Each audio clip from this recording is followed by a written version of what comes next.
পালিয়ে যাবি কোথায়? এদিকে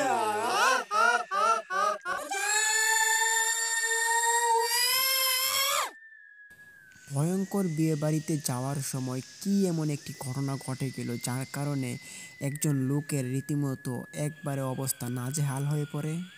হ্যাঁ, প্রিয় লিসেনার্স, এই মুহূর্তে আমি আপনাদের মাঝে যে ঘটনাটি শেয়ার করতে যাচ্ছি সে ঘটনাটি খুবই মারাত্মক লেভেলের ভয়ঙ্কর হতে চলেছে, তাই ভিডিওটি স্কিপ না করে পুরোটা শোনার চেষ্টা করুন। আজকে আমি আপনাদের মাঝে যে ঘটনাটি শেয়ার করতে যাচ্ছি সে ঘটনাটি ঘটে যায় 1989 সালের দিকে। আজ থেকে প্রায় অনেক বছর আগের ঘটনা, প্রায় 35 বছর আগের ঘটনা। ঘটনাটি যার সাথে ঘটে যায় ওনার নাম হচ্ছে মোহাম্মদ আজমল শেখ। আজমল শেখের একজন আত্মীয়, তিনি আমাদের সাথে ওনার ঘটনাটি শেয়ার করেছেন। তো প্রিয় লিসেনার্স, আজমল শেখ চাচার বয়স তখন ছিল প্রায় 17 থেকে 18 বছর। তিনি এখনও বিয়ে করেননি। নানান জায়গাতে কাজকর্ম খুঁজতে থাকেন তিনি, কিন্তু কোনো রকমের কাজ তিনি পান না। তখনকার সময়টা ছিল 1989 সাল। এই সময়ের ভিতরে আমাদের বাংলাদেশে অনেক কমই কিন্তু কর্মকাণ্ড, যে কাজের যে ধরনগুলো ছিল এগুলো খুব কমই ছিল। আজমল শেখ চাচা নারায়ণগঞ্জে বাড়ি ওনার।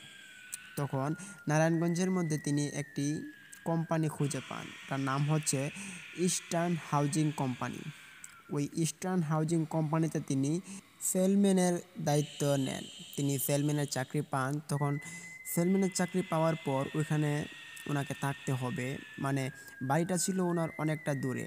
যতটুকু দূরে তিনি যাওয়া আসা করতে করতে ওনার অনেকটা টাকার প্রয়োজন হতো। তার জন্য তিনি ভাবলেন যে এই ইস্টার্ন হাউজিং কোম্পানিতে যেহেতু থাকার ব্যবস্থা আছে, সেহেতু সেখানে না হয় থেকে যাব, আমার তো আর কেউ নেই, আছে বাড়িতে বাবা মা আছে, তো এখানে থাকলে আমার কোনো সমস্যা হবে না। এই ভেবে আজমল শেখ চাচা ওইখানে থাকেন রাত্রিবেলা এবং দিনের বেলা ওইখানে কাজ করেন।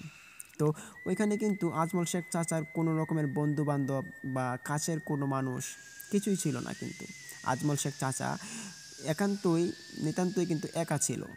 তো হঠাৎ একজন লোক আসে ওই কোম্পানিতে, তিনিও সেলম্যানের চাকরি নেন। তো ওই লোকটির নাম ছিল রফিকুল মিয়া। তো ওই রফিকুল মিয়ার সঙ্গে আজমল শেখ চাচার খুব ঘনিষ্ঠ একটা বন্ধুত্ব গড়ে ওঠে। তখন তারা দুজন মিলে একই সাথে সেল কাটতো এবং তারা কাজকর্ম শেষে তারা ঘুরে বেড়াতো, মানে দুজন বন্ধুর মতো হয়ে গিয়েছিল দুজন। তো রফিক মিয়ার যে বাড়িটা ছিল, ওনার বাড়ি হচ্ছে খুলনায় ফুলতলা উপজেলার বেজেরডাঙ্গার যে গ্রামটা রয়েছে ওই গ্রামে ওনার বাসা। তো নারায়ণগঞ্জের থেকে অনেকটা দূরে কিন্তু ওই জায়গাটা। তখন কিছুদিন অতিবাহিত হওয়ার পর ওই যে রফিকুল মিয়ার কাছে খবর আসে যে রফিকুল মিয়ার জন্য তার বাড়িতে বিয়ে ঠিক করা হয়েছে। তখন তো অত মোবাইল ফোন ছিল না, তবে টেলিফোন ছিল, ওইগুলোর মাধ্যমে জানিয়ে দেওয়া হয়েছিল যে তার বিয়ে ঠিক করা হয়েছে, 1 সপ্তাহের ভিতরে তাকে যেতে হবে তার বাড়িতে।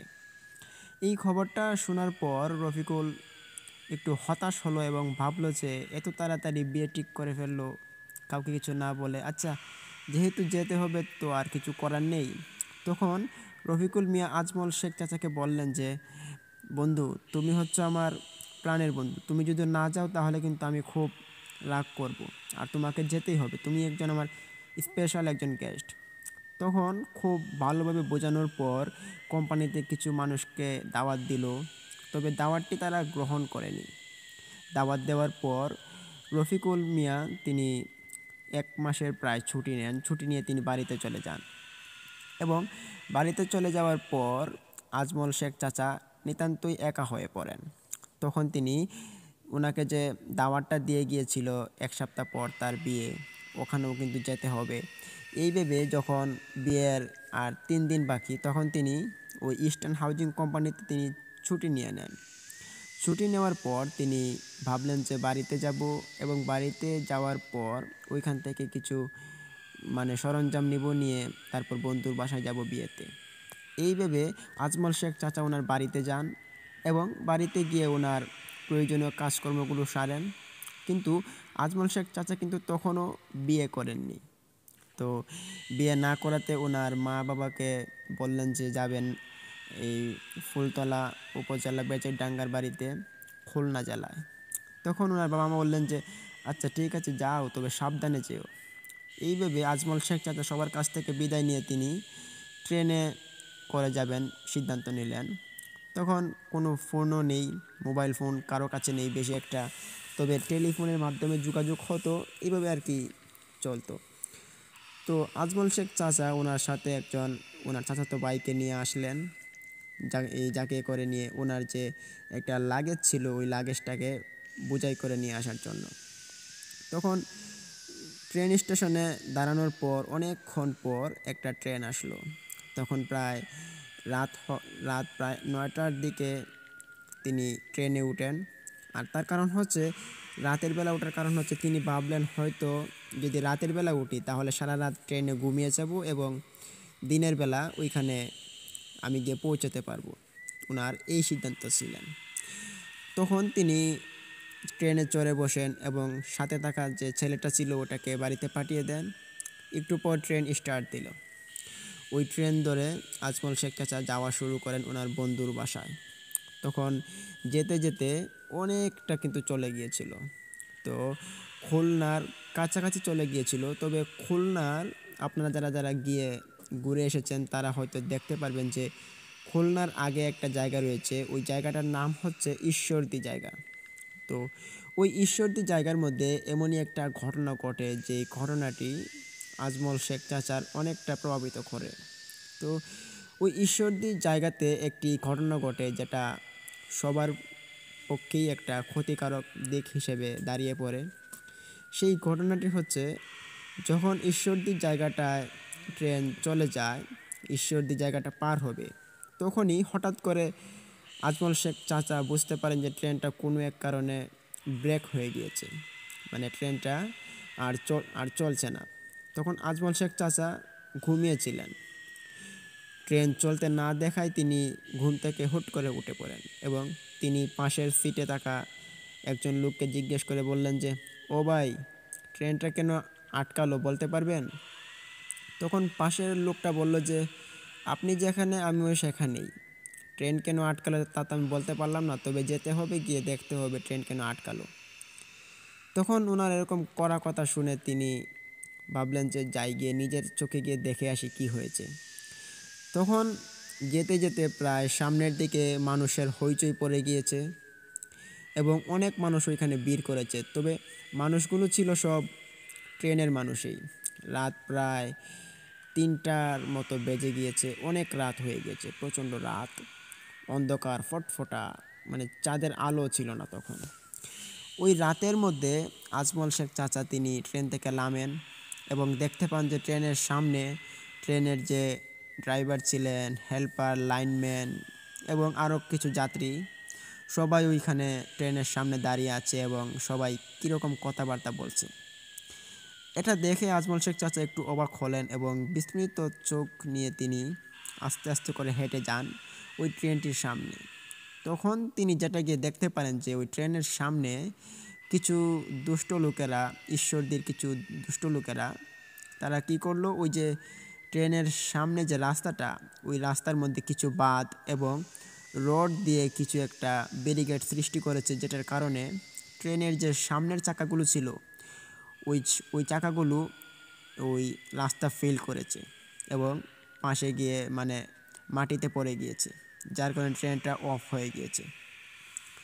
তখন এটা দেখার পর সবাই অবাক হয়ে ভাবলো যে হয়তো পারে কোনো দুষ্ট লোকের কাজ, ট্রেনকে বিপদে ফেলার জন্য এরকম কাজ করেছে।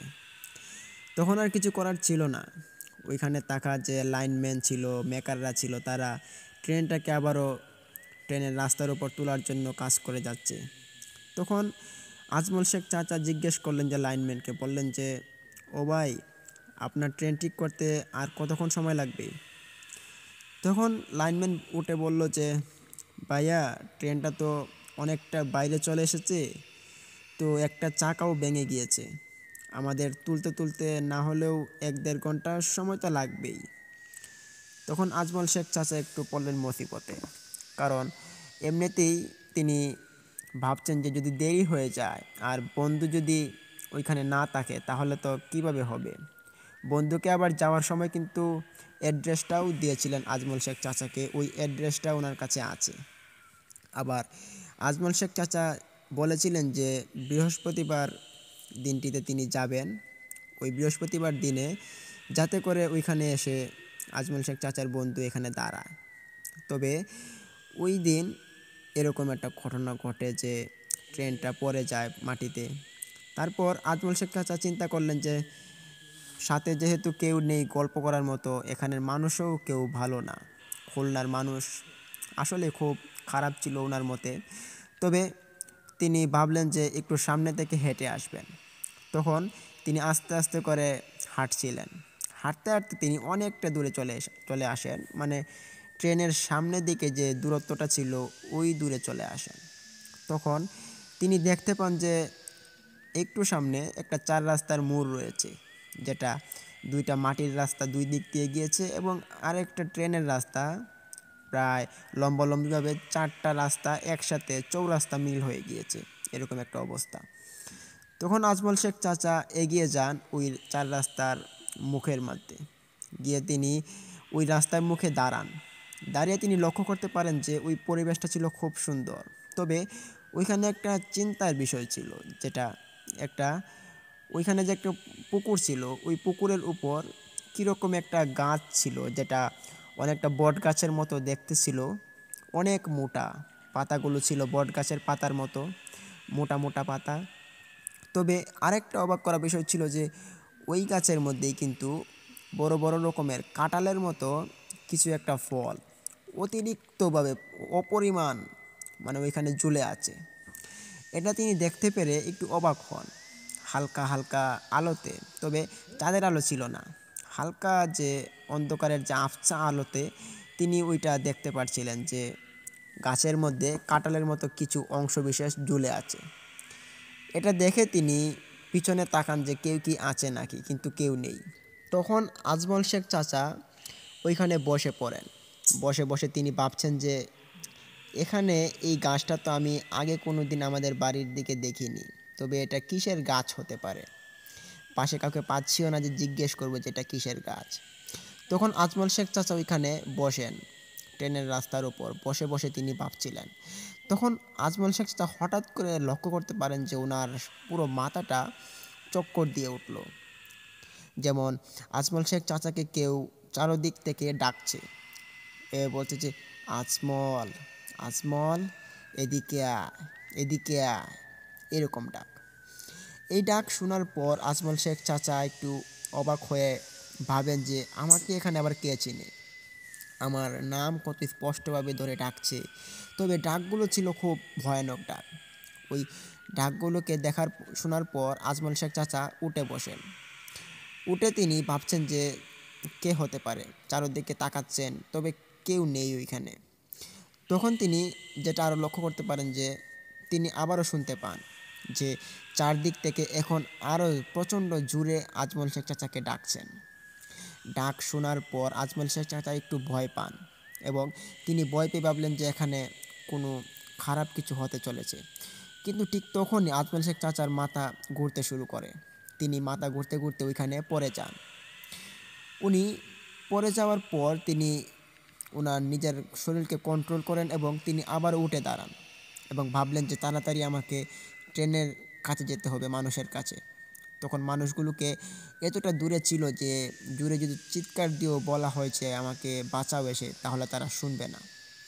এই ভেবে তিনি উঠে পড়েন এবং তিনি হাঁটতে শুরু করেন। কিন্তু হাঁটছেন, তবে ওনার মাথা কিন্তু ঠিক নেই। মাথা একবার এদিকে হেলে যাচ্ছে, আরেকবার এদিকে হেলে যাচ্ছে। ওনার মাথার ভিতরে যেমন কেউ এসে ঢুকে পড়েছে, এরকম একটা অবস্থা। তখন আজমল শেখ চাচা এই ডাকটা প্রায় 10-15 সেকেন্ডের মতো শুনতে পান না। তখন তিনি ভাবলেন যে দেখি তো একবার পিছনে ফিরে। তখন তিনি পিছনে ফিরে যেটা দেখতে পারলেন, সেটা দেখার জন্য তিনি মোটেও প্রস্তুত ছিলেন না। তিনি যখনই পিছনে ফিরেন তখনই দেখতে পান যে ওনার পিছনে প্রায় একদল মানুষ, তবে মানুষ বলা যাবে না, এগুলো ছিল একদল অবয়ব, যে অবয়বগুলোর মুখ দেখা যাচ্ছিল না, তবে কালো কাপড় পরিহিত। দেখে মনে হচ্ছিল যে তাদের পুরো শরীরের মধ্যে কোনো হাত নেই, কোনো পা নেই এবং ওদের যে শরীরের যে একটা ভাঁজ আছে ওই ভাঁজটাও কিন্তু নেই, এরকম মনে হচ্ছিল। তখন তিনি এটা দেখতে পেরে উনি জোরে জোরে দৌড় দেন এবং পিছনে তাকাতে থাকেন। ঠিক তখনই আজমল শেখ চাচা দৌড়াতে দৌড়াতে তিনি হুচটকে ট্রেনের রাস্তার মধ্যে পড়ে যান এবং পড়ে যাওয়ার পর তিনি ওনার হাতের কনিতে, হাঁটুতে অনেকটা ব্যথা পান, যার কারণে ওনার যে চামড়াটা ছিল ওইটা উঠে গিয়েছিল এবং ওনার চিৎকার চেঁচামেচি কিন্তু তখন ছিল বিরল একটা চিৎকার। ওই চিৎকার শোনার পর ট্রেনের সামনে যে মানুষগুলো ছিল ওই মানুষগুলো ভাবলেন যে হয়তো এখানে কেউ বিপদে পড়েছে বা কোনো সমস্যা হয়তো হয়েছে। এটা ভেবে ওই ট্রেনের যে মানুষগুলো ছিল সামনে ওই মানুষগুলো ওইখানে দৌড়ে চলে আসে। আর এদিকে বেচারা আজমল চাচা ওইখানে পড়ে আছেন। তিনি মনের ভিতরে প্রচণ্ড ভয় নিয়ে তিনি ওইখানে পড়ে আছেন, ভাবছেন যে ওনার আজকে হয়তো আর বাড়িতে ফেরা হবে না, উনি হয়তো আজকে মারা যাবে, এটা ভেবে তিনি ওইখানে পড়ে আছেন। ঠিক তখনই ওনার উপর থেকে কেউ একজন এসে ডাকছেন যে, ও ভাই, তুমি এখানে পড়ে গেছো কেন? এই কথা শোনার সঙ্গে সঙ্গে আজমল শেখ চাচা লাফ দিয়ে উঠে ওই উল্টা দিকে দৌড়াতে শুরু করে, যেই দিকগুলোতে কোনো ওই যে অবয়বগুলো আসছিল। তখন ওই মানুষগুলো ওনাকে ডাকছেন জোরে জোরে, আরে ভাই, যাচ্ছ কোথায়, এদিকে আসো। তখন আজমল শেখ চাচা পিছন দিক দিয়ে ফিরে দেখেন যে এখানে মানুষ, তবে ওই দিকতে মানে যেদিকে তিনি যাচ্ছিলেন ওই দিকে ছিল পিশাচের দলগুলো, অবয়বগুলো। তখন আজমল শেখ চাচা ওই মানুষগুলোর কাছে দৌড় দিয়ে চলে আসেন এবং এসে বলেন যে, ভাই ভাই, আমাকে বাঁচাও, আমাকে বাঁচাও। আজমল শেখ চাচার এই আকুতি দেখার পর মানুষজন জিজ্ঞেস করলেন যে, ভাইয়া, আপনার কি হয়েছে, আপনার বাসা কোথায়? তখন আজমল শেখ চাচা বললেন যে, আমি আপনাদের মতো এই ট্রেনের যাত্রী, তবে এখানে আসার পর দেখতে পেলাম যে কিছু কালো কাপড় পরিহিত মানুষ আমাকে তাড়া করছে, আমাকে প্লিজ বাঁচাও। তখন আজমল শেখ চাচাকে বললেন যে, দেখো, এই জায়গাটা আমরা চিনি না কেউই, তবে আমরা সবাই এই ট্রেনের যাত্রী, চলো ট্রেনে চলে যাই, যেটা করলে ভালো হবে। আজমল শেখ চাচাকে তখন বুঝিয়ে বাজিয়ে মানুষ ট্রেনে নিয়ে আসেন এবং ইতিমধ্যেই কিছুক্ষণ বসে থাকার পর ওই ট্রেনটা ঠিক হয়ে যায়। তখন ওই ট্রেনটা আবার ছেড়ে দেয়। তো ইতিমধ্যেই কিন্তু সকাল হয়ে যায়, সকাল প্রায় 11টা বেজে গিয়েছে। এর মধ্যেই আজমল শেখ চাচার যে বন্ধুটা ছিল, যার বিয়ে হচ্ছিল, নাম রফিকুল মিয়া, ওই রফিকুল মিয়া তিনি ট্রেন স্টেশনে এসে দাঁড়ায়, অনেকক্ষণ দাঁড়ায়। ওনার সাথে একজন ছেলে ছিল, ওই ছেলেটাকে নিয়ে দাঁড়ানোর পর এক পর্যায়ে যখন দেখতে পারেন যে ওনার বন্ধু আজমল শেখ এখনও আসছেন না, এটা ভেবে তিনি ভাবলেন যে কি হলো, আজমল শেখ এখনও আসছে না, কারণ কি, ওর তো আজকে আসার কথা। আর তখন তো আগেই বলে রেখেছিলাম যে ওই সময় ফোন ছিল না, মোবাইল ফোন, যার কারণে তিনি ফোন দিয়েও জানতে পারছিলেন না যে আজমল শেখ কোথায় আছেন। তো ওনাকে আসতে না দেখে রফিকুল মিয়া ভাবলেন যে হয়তো সে আসবে না, আর নয়তো মনে হয় তার কোনো সমস্যা হয়েছে, এর জন্য হয়তো আসবে না। তো যাই হোক, ওনার সাথে যে ছেলেটা ছিল ওই ছেলেটা ছিল নাছোড়বান্দা। সে বলতে লাগে যে, ভাই চলো, বিয়ে বাড়িতে অনেক কাজ আছে, কাজগুলো করতে হবে, তো এখানে এসে দাঁড়িয়ে সময় নষ্ট করলে তো আমাদেরই ক্ষতি হবে। তখন ওই ছেলেটার কথা শুনে ওই রফিকুল মিয়া যা করলেন, তিনি ওই যে লাইনম্যান ছিলেন ওই লাইনম্যানের কাছে গিয়ে জিজ্ঞেস করলেন যে, ও ভাই, এখানে যে একটা ট্রেন আসার কথা আজকে, ওই ট্রেনটা কি আসেনি? ওই যে নারায়ণগঞ্জ থেকে আসার কথা ছিল ট্রেনটা। তখন ওইখানে লাইনম্যানটা বলে দিল যে, ওহো ভাইয়া, আজকে তো নারায়ণগঞ্জের ওই ট্রেনটা একটু বিপদে পড়েছিল, ওই ট্রেনের রাস্তার সামনে কোনো দুষ্ট লোক বাদ দিয়েছিল, যার কারণে ট্রেনটা পড়ে গিয়েছিল সাইডে, এই কারণেই অনেকটা দেরি হয়েছে। আর ট্রেন আসবে হয়তো, তবে আজকে অনেকটা দেরি হবে, প্রায় সন্ধ্যার পর হয়তো আসবে। তখন রফিকুল মিয়া এই কথা শুনে একটু অবাক হন এবং জিজ্ঞেস করলেন যে, ট্রেনে কি কারো কোনো ক্ষতি হয়েছে, কোনো সমস্যা? তখন লাইনম্যানটা বলল যে, না না, ট্রেনে মানুষের কোনো সমস্যা হয়নি, তবে ট্রেনের একটু সমস্যা হয়েছে। যাই হোক, ট্রেন এখন আবার ছেড়ে দিয়েছে, আমি ফোন থেকে জানতে পারলাম, ল্যান্ড ফোন থেকে। তখন ওই রফিকুল মিয়া ভাবলেন যে হয়তো তার অনেকটা দেরি হবে। যাই হোক, আমি বাড়িতে যাই এবং বিয়েবাড়ির কাজ আছে অনেক, ওই কাজগুলোকে সম্পন্ন করি। আর ইতিমধ্যেই রফিকুল মিয়া লাইনম্যানকে বললেন যে, আচ্ছা ভাই, যদি এখানে আজমল শেখ নামের কোনো লোক এসে যদি রফিকুল মিয়া নামক কাউকে খোঁজ করে তাহলে বলবেন যে ওনাকে যে ঠিকানা দেওয়া হয়েছিল সেই ঠিকানাতে চলে যাওয়ার জন্য। আর আমি যে এসেছিলাম এটা এটা ওনাকে বলবেন যে রফিকুল মিয়া এসেছিল। তখন লাইনম্যান বললেন যে আচ্ছা ঠিক আছে, আপনি যান, যদি আমি পাই তাহলে ওনাকে বলে দেব। এই বলে রফিকুল মিয়া তিনি বাড়িতে চলে গেলেন। এবং এদিকে বেচারা আজমল শেখ চাচা প্রায় এশারের আজান পড়ে গিয়েছিল, তখন ওই এশারের আজানের সময় তিনি ওই স্টেশনে আসেন। তো ওই ঈশ্বরদী জায়গাটা পার হয়ে খুলনার যে ফুলতলা উপজেলার বেজারডাঙ্গার যে এলাকাটা রয়েছে, ওই বেজারডাঙ্গা এলাকার আগে যে ফুলতলা রেল স্টেশন রয়েছে ওইখানে তিনি এসে নামেন। এবং নামার পর তিনি খুব টায়ার্ড ছিলেন।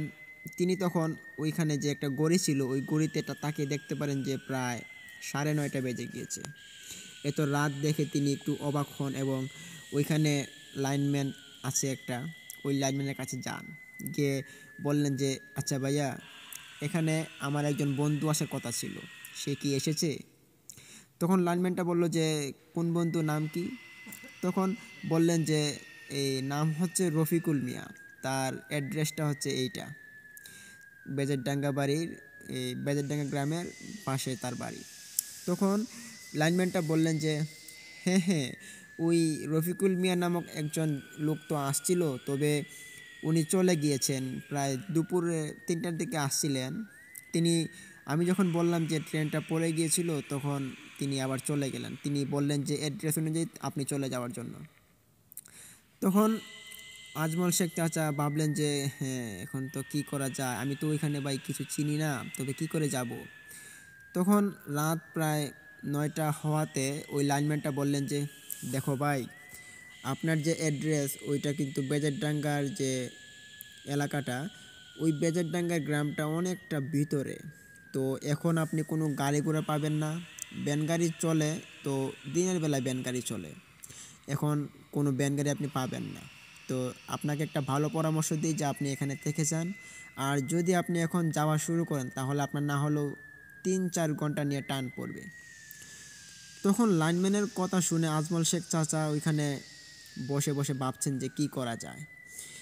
আর আজমল শেখ চাচা তখন এই আশপাশে ছিল অনেকটা মানুষের দল ছিল, আশপাশ দিয়ে বাদাম বিক্রি করছিল কিছু ছেলেরা।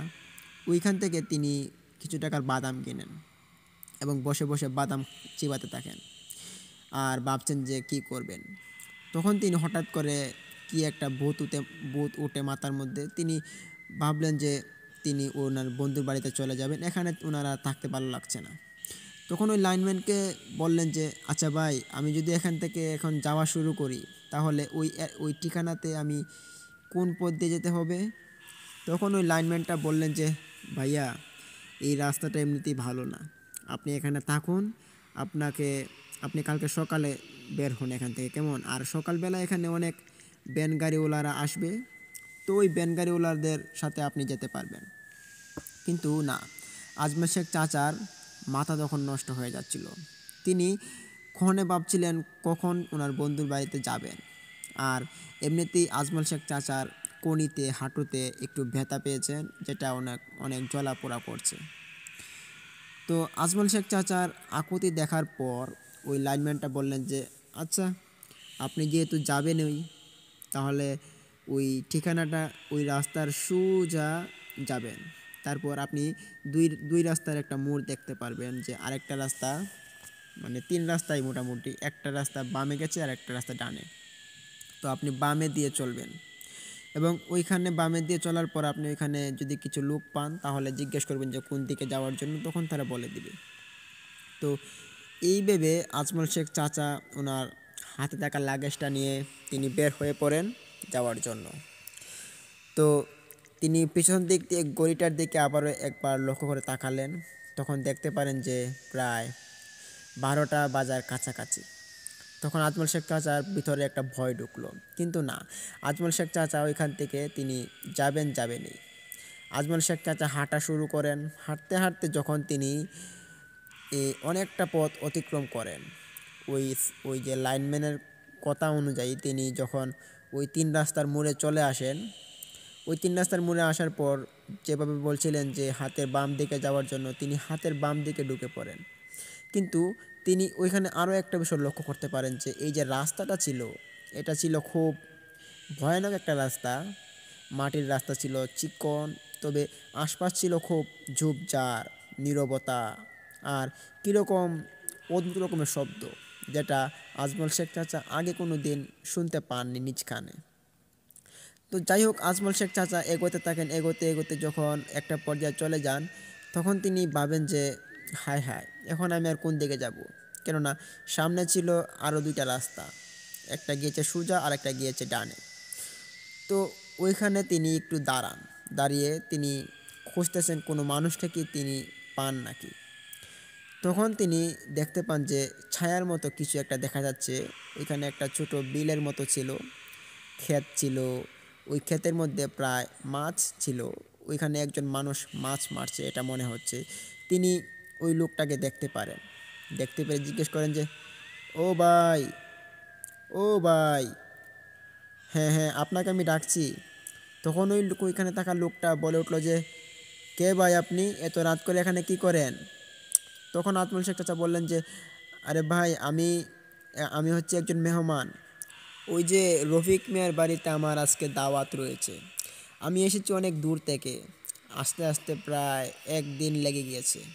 আমি একটু বিপদে আছি, আপনি আমাকে একটু দেখিয়ে দিবেন যে রফিক মিয়ার বাড়ি কোন দিকে?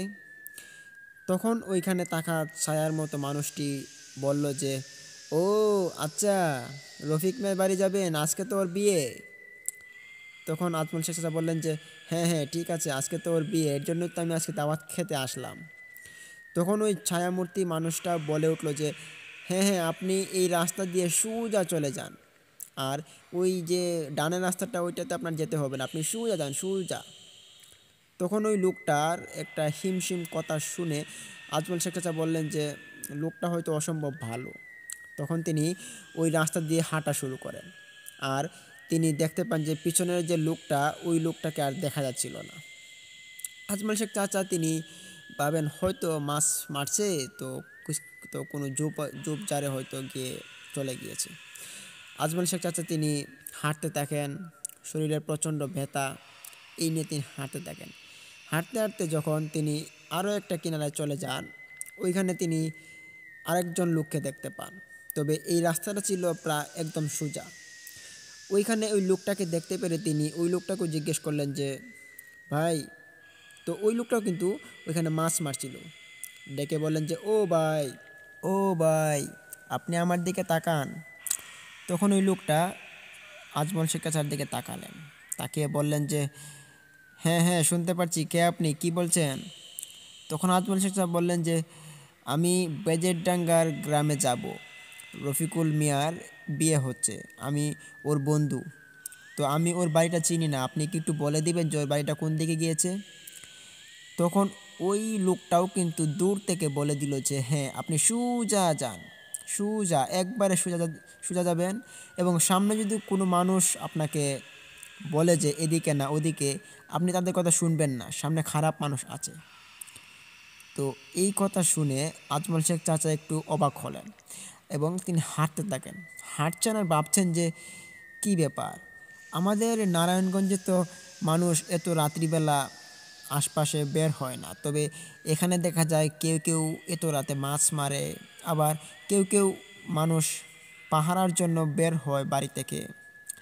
তো এটা তিনি একটা ভালো জিনিস ভেবে তিনি ছেড়ে দেন। তো হাঁটতে থাকেন, হাঁটতে হাঁটতে হাঁটতে যখন আরও একটা পর্যায়ে চলে আসেন, আরও একজন মানুষকে দেখতে পান এবং ওই মানুষটাও ওনাকে সেম কথা বলে সোজা যেতে বলেন। উনি হাঁটতে হাঁটতে যখন আরও অতিক্রম করেন পথ, তখন তিনি যতই হাঁটছেন ততই ওনার ভয় লাগছে, মনের ভিতর অনেকটা ভয় লাগছে। আর রাস্তাটা ছিল খুব চিকন, আশপাশ ছিল ঝোপঝাড়, পুরো রাস্তাটাই ছিল একবারে ফ্যাকাশে, ভয়ানক একটা রাস্তা। তখন আজমল শেখ চাচা লক্ষ্য করতে পারেন যে এই যে রাস্তাটা তিনি অতিক্রম করে এসেছেন, এখানে কোনো একটা বাড়িঘর নেই, তবে ওই সামনে একটা ছোট্ট কুঁড়ে ঘরের মতো দেখা যাচ্ছে।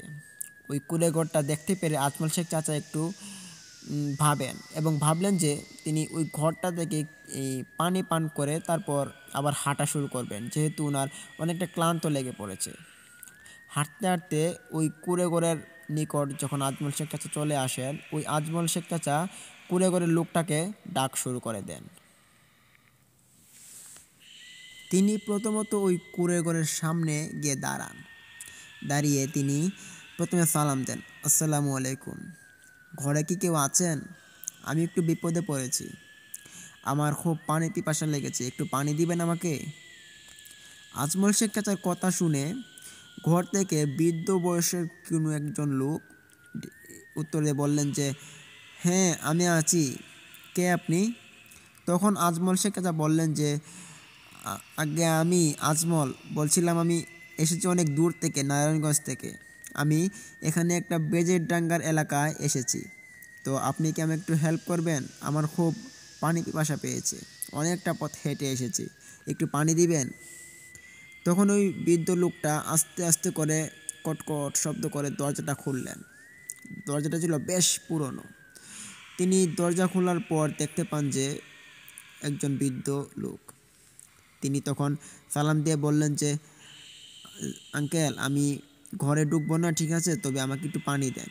তখন ওই বৃদ্ধটি ওই চাচাকে দেখার পর তিনি বললেন যে, এই ছেলে তুমি কোথায় যাচ্ছ? তখন আজমল শেখ চাচা বললেন যে, আগে আঙ্কেল আমি ওইখানে আমার একজন বন্ধুর বিয়ে, অনেক দূর থেকে এসেছি, নারায়ণগঞ্জ থেকে, তো আমি যাব হচ্ছে বেজের ডাঙ্গার এলাকাটিতে, তো আপনি কি বলতে পারবেন ওই এলাকাটা কোন দিকে?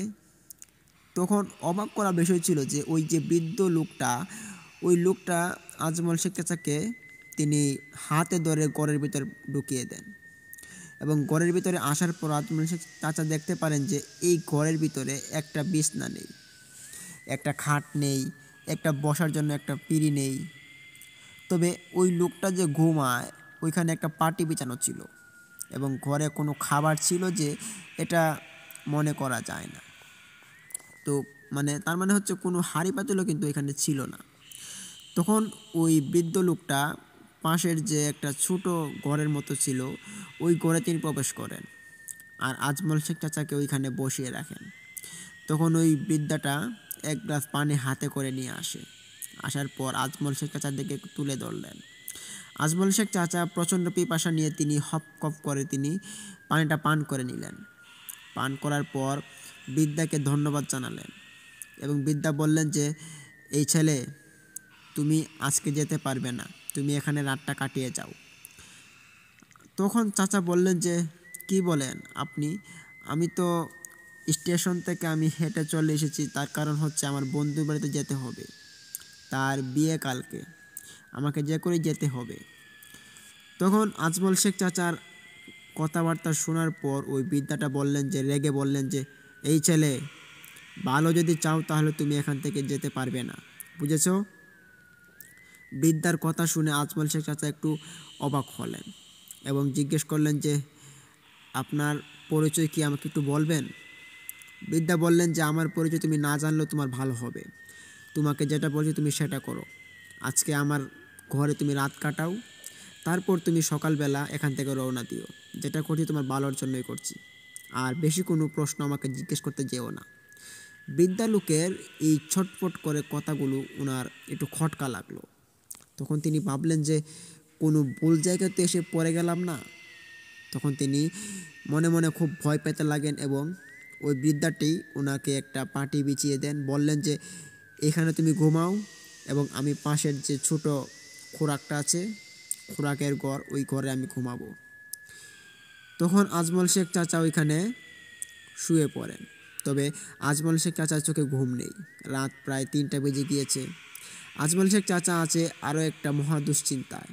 ওনার বন্ধুর বিয়ে বাড়িতে উনি যেতে পারলেন না এখনও, আর ওই বন্ধুটাও ওনার মানে উনি পাচ্ছিলেন না তখন, আর পাবেনই বা কী করে? ওই বন্ধু তো ওইখানে ওয়েট করার পর সে চলে গিয়েছিল, কোনো ফোন না থাকার কারণে জানতেও পারলো না যে বন্ধু কোথায় আছে। তখন আজমল শেখ চাচা দুশ্চিন্তা করতে করতে হঠাৎই ওনার চোখে ঘুম চলে আসে, তিনি ঘুমিয়ে পড়েন। তো ঘুমানোর এক পর্যায়ে উনি শুনতে পান যে বাইরে কিছু কুত্তার ঘেউ ঘেউ শব্দ হচ্ছে। এই শব্দ শোনার পর আজমল শেখ চাচা দচমচিয়ে তিনি উঠে পড়েন ঘুম থেকে। উঠে তিনি জানলাটা খোলেন। জানলা খোলার পর দেখতে পান যে এই ঘরের দিকে প্রায় 10-12টা কুকুর। কুকুরগুলো ছিল স্বাস্থ্যে ছিল খুব মোটা, উচ্চতা ছিল অনেক লম্বা এবং তাদের চোখগুলো ছিল ঝিলমিল ঝিলমিল আকৃতির। ওই 10-12টা কুকুর ওই কুঁড়েঘরের দিকে এগিয়ে আসছে। এটা দেখে আজমল শেখ চাচা একটু অবাক হন। তিনি ওই বৃদ্ধাকে ডাক দিবেন বলে তিনি এগোবেন, কিন্তু না, ওই বৃদ্ধাকে ডাক দেওয়ার আগেই তিনি দেখতে পান যে ওই কুঁড়েঘরের ভিতর থেকে একটা কুকুর বের হয়ে গিয়েছে। যে কুকুরটা তাদের তুলনায় সেম ছিল এবং ওই কুকুরটা কী করলো, 10-12টা কুকুরের সঙ্গে একা ফাইট করা শুরু করলো। 10-12টা কুকুর যখন ওই কুকুরটাকে একবারে মারামারি শুরু, মানে এক পর্যায়ে অনেক মারামারি চলে ওই কুকুরগুলোর মধ্যে। তখন এক পর্যায়ে তিনি দেখতে পারেন যে ওই যে একটা কুকুর ছিল, ওই একটা কুকুরের এতটাই পাওয়ার ছিল যে ওই 10-12টা কুকুরকে সে মেরে একাই তাড়িয়ে দিয়েছিল। তো একাই তাড়িয়ে দেওয়ার পর ওই কুকুরটা ওইখানে বসে পড়ে। কুকুরের পা দিয়ে রক্ত ঝরছে, আহত হয়েছিল, তবে ওই কুকুরগুলো চলে গিয়েছে। এটা দেখার পর আজমল শেখ চাচা ওনার সারা শরীর ঘেমে ঘাম ঝরছে। উনি ভাবেন যে এটা কি করে সম্ভব হতে পারে, একটা কুকুর 10-12টা কুকুরকে তাড়িয়ে দিল, এটা কি আদৌ পসিবল? তিনি ভাবেন এবং পাশের ঘরের বৃদ্ধাকে ডাক দিবেন। তবে পাশের ঘরে ওইখানে একটা ব্যারিকেড ছিল, যে যার কারণে ওই ঘরে প্রবেশ করা যাচ্ছিল না। আর রাত করে ওই বৃদ্ধাকে ডাক দিবেন না বলে তিনি ভাবেন। তার কারণ হচ্ছে বৃদ্ধাকে তিনি এমনিতেই রাত 3টার দিকে ঘুম ভাঙিয়ে ইনি আশ্রয় নিয়েছেন। এখন যদি বৃদ্ধাকে ডাক দেন তবে বৃদ্ধা খুব কষ্ট পেতে পারে। এই ভেবে তিনি ওই বৃদ্ধাকে আর ডাক দেন না, উনি আবারও ঘুমিয়ে পড়েন। ঘুম থেকে ওঠার পর যেটা দেখেন তিনি, সেটা দেখার জন্য তিনি আবারও প্রস্তুত ছিলেন না। আজমল শেখ চাচা উনি যখন ঘুমিয়েছিলেন, ঘুমাতে ঘুমাতে যখন প্রায় ফজরের আজান পড়ে, প্রায় 5:30 কি 6টার দিকে, তখনই তিনি ওনার ঘুমটা ভাঙে। ঘুম ভাঙার পর দেখতে পান যে আজমল শেখ চাচা ওইখানে মাটিতে শুয়ে আছেন। চোখ খুলতেই দেখতে পারেন যে ওনার মাথার উপরে খোলা আকাশ, পাশে ব্যাগটা পড়ে রয়েছে এবং ওনার নিচে যে পাটিটা ছিল ওই পাটিটা কিন্তু নেই। এই দেখে আজমল শেখ চাচা অনেকটা ভয় পান। ভীতশঙ্কিত হয়ে তিনি লাফ দিয়ে এখান থেকে উঠে পড়েন এবং দেখতে পান যে এখানে মরুভূমির মতো চর হয়ে আছে। এতটা চর যেটা কিনা সৌদি আরবের মধ্যে যেরকম থাকে ঠিক সেরকম বালুর উত্তপ্ত একটা বালুর চাকের মধ্যে তিনি শুয়ে আছেন, যেটা রোদ উঠলে অনেকটা গরম হয়ে যায়, তবে এখনও অনেকটা গরম আছে। এই দেখে তিনি উঠে ওখানে কান্না শুরু করেন এবং তিনি ভাবেন যে আমার সাথে এটা কী ঘটে যাচ্ছে, একের পরে খুব খারাপ ঘটনা ঘটে যাচ্ছে। তখনই ওইখান থেকে মসজিদের কিছু মুসল্লিরা ফজরের নামাজ পড়ে তারা বের হয়ে আসছিলেন। ওদেরকে দেখতে পেরে আজমল শেখ চাচা একটু স্বস্তি পেলেন এবং লাগেজটা ওইখানে ফেলে রেখেই তিনি দৌড় দিয়ে ওইখানে চলে যান মানুষদের কাছে। গিয়ে তিনি সব ঘটনা খুলে বলেন যে রাত্রিবেলার এই ঘটনাটা। তখন ওইখানে থাকা 4-5 জন মুরব্বী এবং 3-4 জন যুবক ছিল। তারা বললেন যে কি বলছে সব, চলো তো দেখি তোমার সাথে কি ঘটনা ঘটে গিয়েছে, কোন জায়গায় ঘটে গিয়েছে। তখন চাচা বললেন যে ওই সামনের দিকে আমি এসেছি আপনাদেরকে দেখেই, প্রায় ওই যে 2 মিনিট হবে রাস্তা। তখন আজমল শেখ চাচার সঙ্গে বাকি লোকজন সবাই হাঁটা শুরু করেন। হাঁটতে হাঁটতে ওই জায়গাটায় তারা সবাই এক পর্যায়ে পৌঁছে যান। পৌঁছানোর পর দেখতে পান যে ওইখানে তেরকম কোনো ঘর ছিল না এবং ওইখানে কোনো মানুষ নেই। আশপাশ বালুর চরের মতো হয়ে আছে। এখানে কোনো বসতি আগে কখনো ছিল না এবং এখনও নেই। আজমল শেখ চাচার এরকম কথা দেখে ওইখানে থাকা 2 জন যুবক হেসে দিয়ে বলল যে আপনি ভাই মনে হয় কিছু খেয়ে এসেছেন, তাহলে আপনি এরকম কথা বলতেন না। কি আপনার বাসা কোথায়? তখন উনি খুলে বললেন ওনার পরিচয় দেওয়ার পর সবাই চুপ করে গেলেন এবং ওইখানে থাকা 4 জন মুরব্বি থেকে একজন বলে উঠল যে, এই ছেলেরা, তোমরা হাসি ঠাট্টা মশকরা বাদ দাও, এই ছেলের সঙ্গে খুব খারাপ কিছু ঘটনা ঘটতে গিয়েছে। তখন ওনারা যে ব্যাখ্যাটা দিয়েছিল সেটা খুব ভয়ানক ছিল। উনি যে আজমল শেখ চাচা যে ওই মুরব্বিদেরকে সব ঘটনা খুলে বললেন, আসার পর থেকে এই পর্যন্ত যা যা ঘটনা ঘটে গিয়েছিল সেই ঘটনাটির ব্যাখ্যাটা একমাত্র ওইখানে থাকা একজন মুরব্বি তিনি জানতেন। তিনি সব ঘটনা খুলে বললেন। তিনি বললেন যে উনি যে ওই যে রাস্তার যে মুখটা ছিল, শেষ মাথা, ওই মাথাটাতে একটা বড় রকমের শ্মশান ছিল। তখন আজমল শেখ চাচাকে ওই বৃদ্ধ লোকটা বলে উঠল যে, আরে বাবা, তুমি তো অনেক জোর বেঁচে গিয়েছো, তুমি তো আজকে মরতে যেতে। ওই তুমি যেদিকে হাঁটা শুরু করেছো এটা তো তোমার ওই যে ঠিকানা অনুযায়ী তোমার জায়গার যাওয়া নয়। বেজেরডাঙ্গার রাস্তাটা তো ওই পিছন দিক দিয়ে, তোমাকে এখান দিক দিয়ে কে আসতে বলেছে? তখন আজমল শেখ চাচা আবারও বলে উঠলেন যে, আমাকে একজন মানুষ আমি পেয়েছিলাম রাস্তা দিয়ে আসার সময়, তাদেরকে জিজ্ঞেস করে আমি এই পর্যন্ত আসা। তখন ওই বৃদ্ধ লোকটি বলে উঠলেন যে, হায় হায় রে, তুমি বাবা খুব জোর বেঁচে গিয়েছো। আমি তোমাকে বলি এটার কারণটা কি। ওই যে তুমি সুজা দেখতে পাচ্ছ, ওইটা হচ্ছে একটা শ্মশান ঘাট।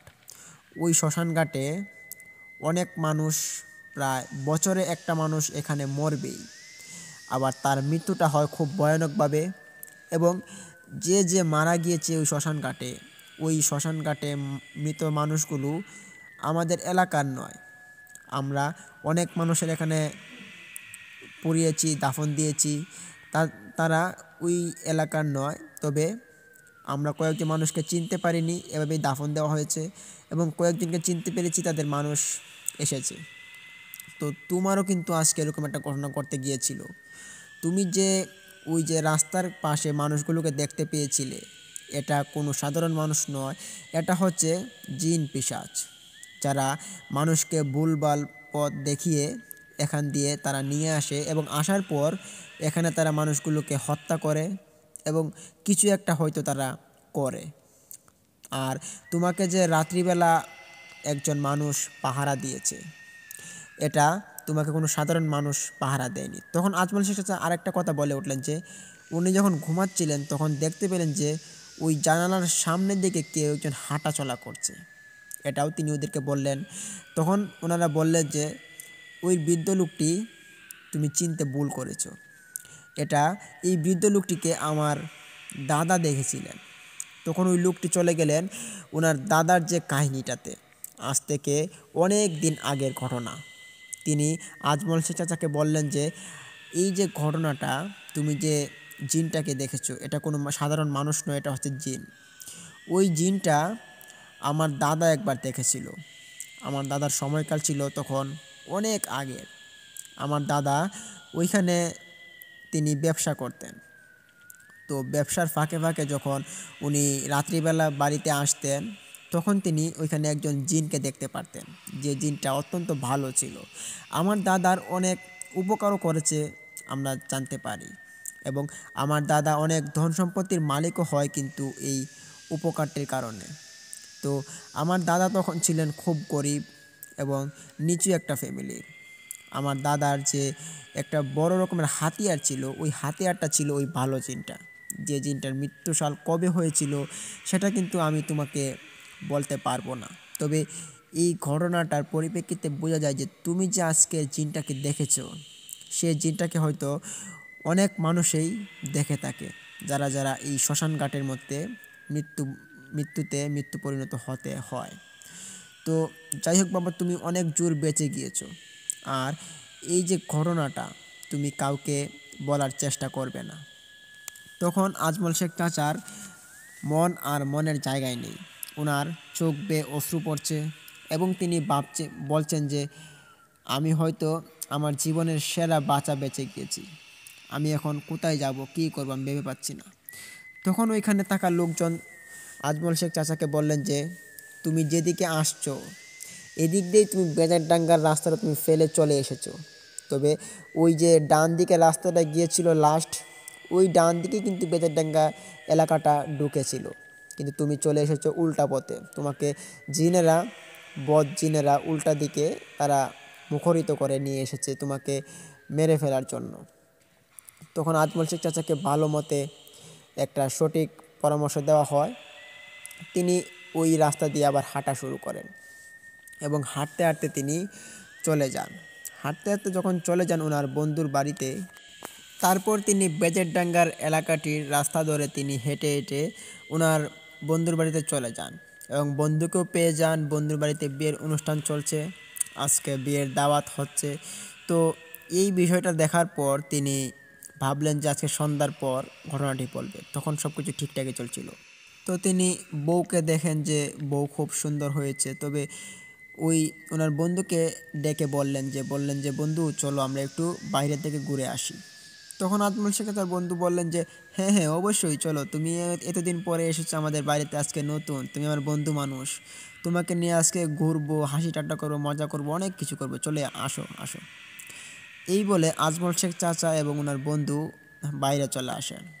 তখন ওই আজমল শেখ চাচার বন্ধু ওই যে তিনি যে পথটা দিয়ে আসছিলেন শ্মশানঘাটের পথ দিয়ে, ওই উল্টা পথ দিয়ে ওনারা আবার হেঁটে হেঁটে যাচ্ছিলেন। কিন্তু আজমল শেখ চাচা ওই রাস্তাঘাট ওইখানে চিনেন না।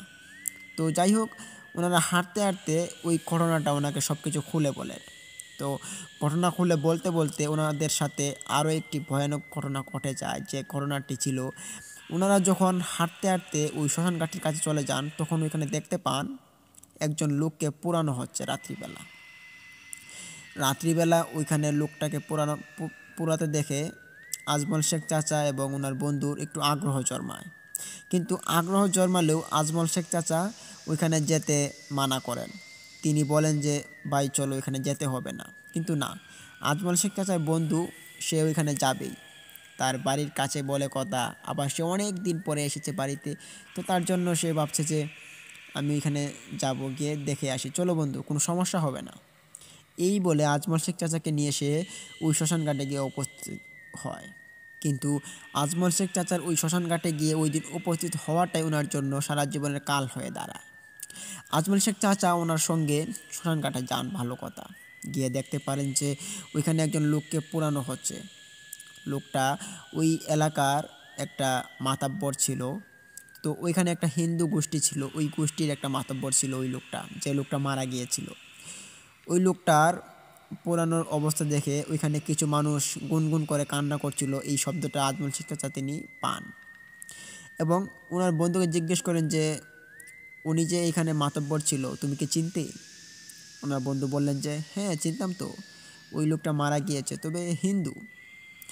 তো এরকম গল্প স্বল্প তারা করতে থাকে। তো ইতিমধ্যেই ওই যে লাশটা ছিল, ওই লাশটাকে পোড়ানো শেষ। লাশ পোড়ানো হয়ে গেলে ওনারা কিছু কর্মকাণ্ড করে থাকে। ওই কর্মকাণ্ডগুলো যখন শেষ হয়ে পড়ে তখন তারা ওইখান থেকে চলে যান। আর এর মধ্যে আজমল শেখ চাচা এবং ওনার বন্ধু ওইখানে একটা পুকুর ছিল, ওই পুকুরের উল্টা পাশ দিয়ে বসে আছেন, যেখান থেকে ওই চিতাটাকে দেখা যাচ্ছে না। তখন তারা গল্প করে হঠাৎ করে তারা পিছন দিকে তাকিয়ে দেখে যে ওই চিতাটা নিভে গিয়েছে এবং ওইখানে একটা মানুষও নেই। তখন তারা ভাবে যে কী ব্যাপার, আমরা এখানে এতক্ষণ সময় বসলাম, দেখো তারা ওইখানে চিতা পুড়িয়ে চলে গিয়েছে কখন আমরা বলতেই পারি না, কী এক গল্পের মধ্যে আমরা পড়ে গেলাম। তখন আজমল শেখ চাচা একটু হাসলেন এবং বললেন যে তুমি যাই বলো বন্ধু, তবে এইখানের জায়গাগুলো কিন্তু বেশ ভালো না। তখন আজমল শেখ চাচার কথা শুনে ওই পাশের বন্ধু বললেন যে কি বলো, আগে শুনতাম এখানে কিছু উল্টাপাল্টা গড়বড় হতো, তবে এখন তো কিছু একটা শুনি না, কি বলো উল্টাপাল্টা, এই জায়গাগুলো ভালোই, এখন আর আগেরগুলো নেই, আর আগের কুসংস্কারগুলো এখন আর নেই। কিন্তু আজমল শেখ চাচার মনের ভিতর যে ভয়ের প্রচন্নতা চলছে সেটা কি আর বলে বোঝানো সম্ভব? তখন আজমল শেখ চাচা বললেন যে আচ্ছা চলো আমরা এখন চলে যাই, অনেক রাত হয়েছে। তখন বললেন যে হ্যাঁ হ্যাঁ চলো চলো, আজকে তো আমাকে বাড়িতেও মনে হয় খুঁজছে।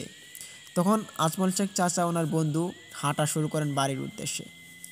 বাড়িতে হাঁটতে হাঁটতে ওনারা একটু পর্যায়ে যখন ওই শ্মশানঘাটটা পেরিয়ে পুকুরটাও পেরিয়ে চলে আসেন, তখনই দেখতে পান যে ওদের পিছনে কিছু একটা শব্দ হচ্ছে। শব্দটা বেশ ভয়ানক ছিল। শব্দটা এমন ছিল যে কেউ হাড়গোড় চিবিয়ে খাচ্ছে। কচমচ কচমচ করে শব্দ উঠছে, যে শব্দটা খুব ভয়ানক দেখাচ্ছিল। এই শব্দ শোনার পর আজমল শেখ চাচা এবং ওনার বন্ধু ভাবলেন যে দেখে আসার জন্য। তবে আজমল শেখ চাচা দেখে আসার কথা বলার পরও কিন্তু উনি ওনার কথা ঘুরিয়ে নেন। তিনি বলেন যে না না না, এখানে যেতে হবে না, কোনো খারাপ কিছু হতে পারে, চলো আমরা এর চেয়ে ভালোভাবে বাড়ি চলে যাই। কিন্তু ওনার বন্ধু যে নাছোড়বান্দা, সে ওইখানে যাবেই এবং গিয়ে দেখে আসবে ওইখানে কী আছে। তখন আজমল শেখ চাচা কি ওনার সাথে না যেয়ে থাকতে পারে? পিছু পিছু হাঁটছেন আজমল শেখ চাচা। যখনই ওই ঝোপটার কাছে চলে যান, ওই ঝোপটার মধ্যে নাকি আগে আরও কয়েকটা চিতা পোড়ানো হয়েছিল। ওই আজমল শেখ চাচার বন্ধু তখন বলছিলেন যে ওই ঝোপটার মধ্যে তো আগে অনেক মানুষের চিতা পোড়ানো হয়েছিল, এখন ঝোপ হয়ে গিয়েছে, তার জন্য এখানে চিতা পোড়ায় না, তবে এখন অন্য পাশে চিতা পোড়ায়। তবে এখানে কি হচ্ছে এটা দূর থেকে বলছিলেন। কিন্তু আজমল শেখ চাচার সাথে একটা লাইট ছিল না। তখন তারা বিড়ি খেতেন। ওই একটা দুজনে দুইটা বিড়ি ধরান এবং বিড়ি ধরিয়ে ওরা ওই রাস্তা দিয়ে হাঁটেন এবং ওই যে উঁচু টিলাটা ছিল, ওই টিলাটার ভিতরে একটা ঝোপ ছিল, ওই ঝোপটার ভিতরে তারা ঢুকেন। ঢোকার পর তারা যেটা দেখছিলেন সেটা দেখার জন্য বিশেষ করে আজমল শেখ চাচা তিনি প্রস্তুত ছিলেন না। তার কারণ হচ্ছে আজমল শেখ চাচা উঠছিলেন এক পাশ দিয়ে এবং আজমল শেখ চাচার বন্ধু উঠছিলেন আরেক পাশ দিয়ে।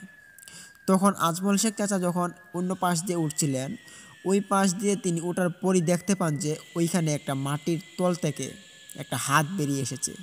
যে হাতটা ছিল লাল বর্ণের, কি একটা ভয়ঙ্কর একটা হাত। যে হাতটা দেখার পর আজমল শেখ চাচা ওইখানে ফিট হয়ে পড়েন।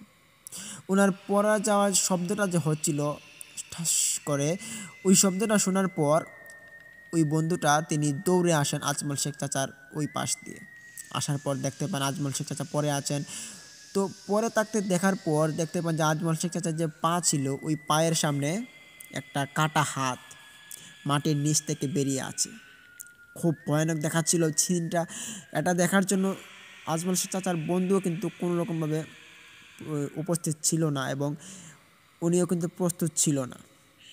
তখন আজমল শেখ চাচার বন্ধু ওইখানে পড়ে যান, তবে তিনি ফিট হয়ে পড়েননি। তিনি ওনার বন্ধুকে টিলা থেকে নামানোর চেষ্টা করে এই হাতটা দেখার পর। টিলা থেকে নামানোর পর পাশ থেকে একটি কচু পাতায় করে পানি নিয়ে আসেন। ওনার বন্ধুকে পানি যখন ছিটানো হয়, ওনার বন্ধু তখন আর কথা বলতে পারে না।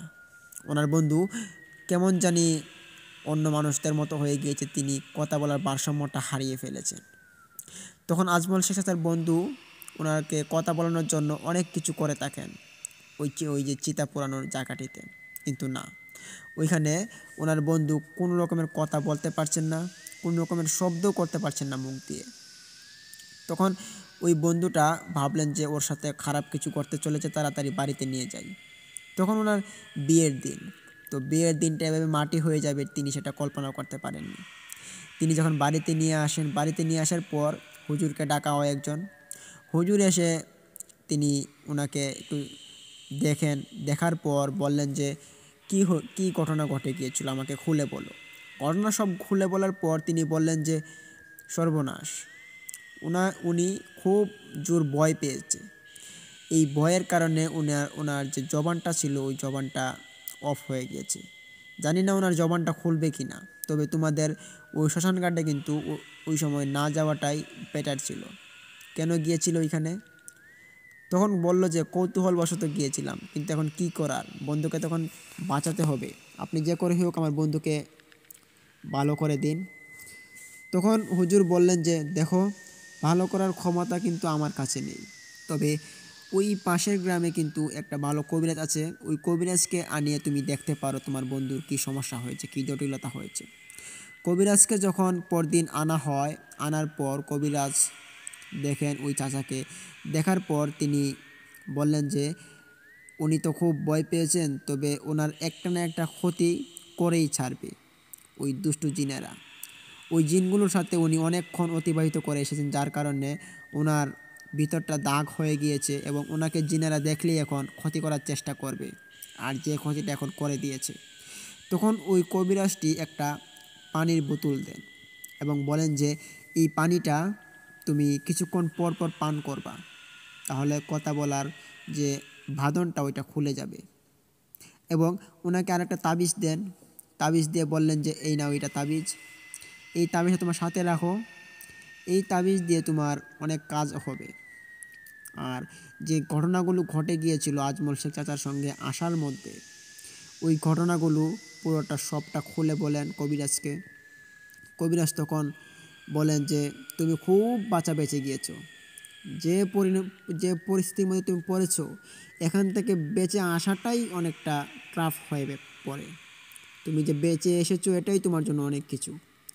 তো যাই হোক, তুমি এখানে 1 সপ্তাহ থাকবে, 1 সপ্তাহের ভিতর তুমি এখান থেকে নড়তে পারবে না। আর যদি তুমি এই রাস্তা দিয়ে আবার যাও তাহলে তোমার যে আবার কোনো ক্ষতি হতে পারে না এটার কোনো গ্যারান্টি কিন্তু নেই। তখন কবিরাজের কথা শুনে আজমল শেখ চাচার বন্ধু বলেন যে আচ্ছা ঠিক আছে, আমি আমার বন্ধুকে আমার কাছে রাখবো, আমি তাকে কোথাও যেতে দিব না। আপনি যদি আর কোনো ওষুধ দেওয়া থাকে, ওষুধ যদি দেওয়া লাগে তাহলে ওষুধগুলো দেন, তাহলে আমার একটু উপকার হবে। তখন উনি ওনার বানানো কিছু ওষুধ তৈরি ছিল, ওই ওষুধগুলো দেন, দিয়ে বললেন যে রাত্রিবেলা শুধু খাওয়ার জন্য। তখন আজমল শেখ চাচা ওইখানে 1 সপ্তাহ কাটিয়ে দেন। ওই 1 সপ্তাহ কাটানোর পর আজমল শেখ চাচা তিনি পুরোপুরি রকমের সুস্থ হয়ে ওঠেন। সুস্থ হওয়া দেখে আজমল শেখ চাচা নিজেকে নিজে বিশ্বাস করতে পারছিলেন না যে উনি কখনো কথা বলতে পারবেন। আজমল শেখ চাচা এখন ভালো করে কথা বলতে পারেন। এবং আজমল শেখ চাচা ওই যে সময়টা ছিল, ওই সময়টাতে তিনি মোটেও প্রস্তুত ছিলেন না যে, এবং তিনি কল্পনাই করেননি যে উনি কোনো দিন কথা বলতে পারবেন। উনি কথা বলার পর প্রচণ্ড জোরে তিনি কান্না করেন। তিনি মানুষকে ওনার ঘটনাগুলো, যাকেই পান তাকেই ওনার ঘটনাগুলো খুলে বলেন। আজমল শেখ চাচার বাড়ির আশপাশে যে মানুষগুলো আছে সবাই কিন্তু আজমল শেখ চাচার ঘটনাগুলো শুনে, এবং আজমল শেখ চাচার জন্য সবাই বলে যে আপনি খুব জোর বাচ্চা বেঁচে এসেছেন। তো এরকম যাতে ঘটনা আর কারোর সাথে যাতে না ঘটে সেটাই হলে ভালো হয়। তবে তারপর থেকে ওই শ্মশান ঘাটের কী খবর ওইটা কিন্তু এখন আর পাওয়া যায় না। তবে ওই খুলনা জেলায় এই বেজেরডাঙ্গার গ্রামে যারা যারা থাকেন তারা হয়তো বলতে পারবেন যে এই জায়গাটার ধরনটা, এখানে কি আরও মানুষের এরকম মৃত্যু হয় কি না, এটা কিন্তু আপনারা একমাত্র বলতে পারবেন। তো যারা যারা আজকে খুলনা থেকে শুনছেন তারা অবশ্যই কমেন্ট করুন এবং কমেন্টে আপনাদের মতামত জানান। এবং প্রিয় লিসেনার্স, আমি আপনাদের মাঝে বরাবরের মতো একটি কথা আবার বলতে চাইব যে আমাদের এই চ্যানেলটি অত্যন্ত নতুন। তো আমাদের এই চ্যানেলটিতে প্রতিদিনই কিন্তু সত্য নির্ভর বাছাইকৃত ভৌতিক ঘটনাগুলো আপনাদের মাঝে উপস্থাপন করানো হবে। তাই অবশ্যই আপনারা আমাদের চ্যানেলটিকে সাবস্ক্রাইব করুন। এবং আজকের ঘটনাটি কেমন লেগেছে, আশা করি আপনাদের অনেকটা ভালো লেগেছে। ঘটনাটি একবারে হাড়হিম করা ভয়ঙ্কর ঘটনা ছিল। তবে কালকে আরও একটি ঘটনা আপনাদের মাঝে উপস্থাপন করতে যাব, সেই ঘটনাটি আর একটু সুন্দর হবে, আর একটু ভালো হবে। তবে আজকের এই ঘটনাটি কেমন লেগেছে, ঘটনাটি ভালো লাগলে লাইক দিন, কমেন্ট করুন এবং শেয়ার করে বন্ধুবান্ধবদের মাঝে ছড়িয়ে দিন। এবং অবশ্যই আমাদের এই ভৌতিক ঘটনার চ্যানেলটিকে সাবস্ক্রাইব করুন। সাবস্ক্রাইব করে পাশে থাকা বেল আইকনটি অন করে রাখুন, যাতে আমরা ভিডিওগুলো আপলোড করার সাথে সাথে আপনারা নোটিফিকেশন পেয়ে যান। তো প্রিয় লিসেনার্স, আপনাদের মাঝে প্রতিদিনই আমরা চেষ্টা করে যাব নতুন কিছু ধরে রাখার জন্য। আর প্রতিদিনের রাত্রিবেলা আমাদের এই চ্যানেলটিতে ঘটনা আপলোড দেওয়া হয়ে থাকবে। তো প্রিয় লিসেনার্স, আপনারা আমাদের এই ঘটনাটির সঙ্গে থাকুন, আমাদের চ্যানেলের সঙ্গে থাকুন, আমাদের সঙ্গে থাকুন। এবং প্রিয় লিসেনার্স, আপনাদের মাঝে আরও একটি কথা বলতে চাইব, যে কথাটি হচ্ছে যে আপনাদের সঙ্গে বা আপনাদের মাঝে আপনাদের কারো আত্মীয়র সঙ্গে যদি কোনো রকমের ঘটনা ঘটে যায়, যে ঘটনাগুলো আপনারা চান যে আপনারা সারা বিশ্বের মানুষের কাছে ছড়িয়ে দিতে, মানুষ আপনাদের ঘটনাগুলো জানুক, তো এই বিষয়ে আপনাদের মাঝে আমি যেটা বলতে চাইবো সেটা হচ্ছে আমাদের সাথে আপনারা চাইলে শেয়ার করতে পারেন। যদি কোনো ভয়ঙ্কর ঘটনা ঘটে গিয়ে থাকে, সত্য নির্ভর ঘটনা, সেই ঘটনাগুলো আপনারা যদি আমাদের মাঝে শেয়ার করে থাকেন, তাহলে আমরা কি করব, আমরা আমাদের যে শ্রোতাবৃন্দরা রয়েছে তাদের কাছে আমরা ছড়িয়ে দেব। তো প্রিয় লিসেনার্স, আমাদের ডিসক্রিপশন বক্সে আমাদের ইমেল অ্যাড্রেস দেওয়া আছে। সেই ইমেল অ্যাড্রেসে চাইলে আপনারা লিখে বা রেকর্ডিং করে উভয় দুটো করেই আপনারা পাঠিয়ে দিতে পারেন। এবং আমরা আপনাদের সেই ঘটনাগুলোকে বাছাই করে আমরা আপনাদের ঘটনাগুলোকে আমাদের শ্রোতাবৃন্দদের কাছে উপস্থাপন করার চেষ্টা করব। তো প্রিয় লিসেনার্স, আজকের মতো এখানে আমি বিদায় নিচ্ছি। সবাই ততক্ষণ ভালো থাকুন এবং কালকে একটি নতুন ঘটনা আপলোড করা হবে, সবাই কালকে ঘটনাটি শুনবেন। তো সবাই ততক্ষণ ভালো থাকুন, সুস্থ থাকুন এবং দেখা হচ্ছে কাল কোনো নতুন একটি এপিসোড নিয়ে। তো আজকের মতো এখানে বিদায় নিচ্ছি। আসসালামু আলাইকুম।